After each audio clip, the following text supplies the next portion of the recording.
Francisco, then as now. Being an artist is kind of a hard career. So he was in San Francisco, and if you can't sell enough of your work, you become a teacher of art. So here he is offering lessons. And one of his students was a very wealthy young woman taking lessons from him. They fell in love. Okay, well, her family said, nothing doing. Chris Jorgensen, he's a nobody. He'll never make anything of himself. You're forbidden to see him. The mother died, and the young woman, I'm not saying her name on purpose, the young woman went to her dad and said, oh, please, can Mr. Jorgensen court me? Okay. They fell in love, got married, everything, and I think Jorgensen was a genius because not only did her wealth support him so that we're lucky now we have all his paintings and he never really had to work again for a living, but he married the daughter of Domingo Ghirardelli. So he got to eat really good chocolate. I think this guy was a genius, right? He paints to his heart content and eats tons of chocolate. And I love it. So, anyway, I love that story. This one here, this is the Mountaineers cabin. And this is the first person, George Anderson, to ever stand on the summit of Half Dome ever.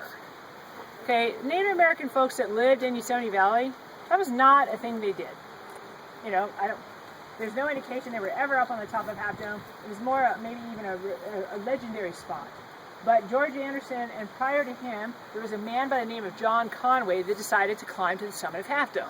So John Conway went up there, and he got a bunch of young boys in the valley. Their parents knew nothing about this. He went up to the east edge, the side we can't see from Yosemite Valley, wrapped a rope around their waist and said, go up as far as you can. He was safely standing on the ground. Their parents didn't know anything about this. They were like 10 to 12 years old. So they're climbing up the east face of Half Dome. Never been done before. With these little ropes. They got to a spot on Half Dome, if you've ever climbed Half Dome, that kind of comes like this and has a bulge. And they called down, Mr. Conway, we can't go anymore. And he called his lizards down. That's what he called them. They could climb smooth rock like lizards. So he climbed it, he called them down. Now the rope is set, 2/3 of the way up.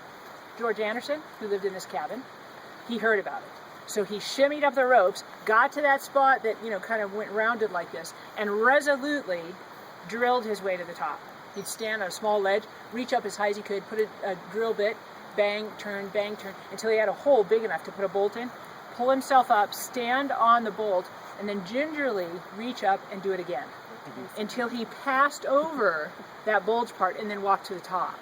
So an incredible story about George Anderson, first person ever. A few weeks later, 4 gentlemen from England heard about the ropes, they climbed up, and then John Muir, we talked about Muir on the bus, very famous, and then the first woman.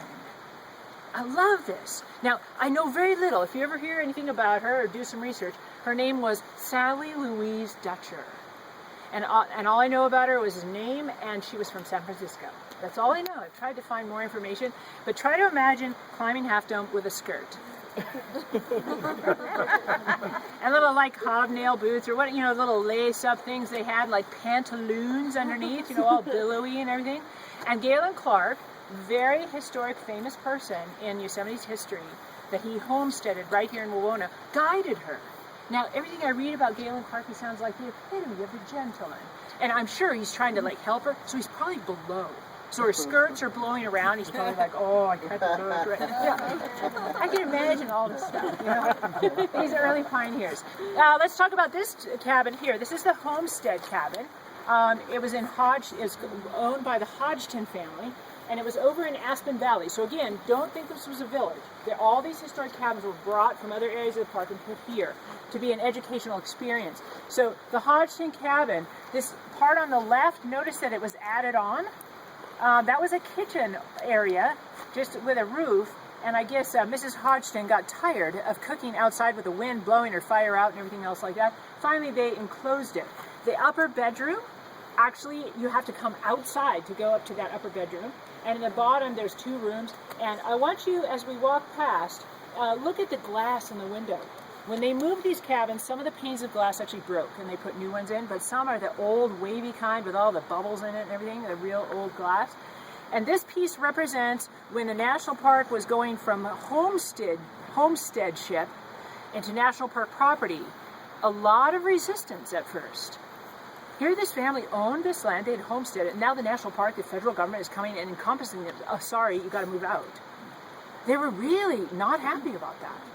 But a lot of those early people that got moved then eventually figured out that if they started a hotel or maybe a livery stable or a mercantile store, that a lot of people would come to Yosemite that they could make money. So some people warmed up to the idea, but not all. So this represents that piece of history. So as we walk by, we're going to go over here. We're going to talk a little bit about some of these other cabins and the jail. I want you to see the jail.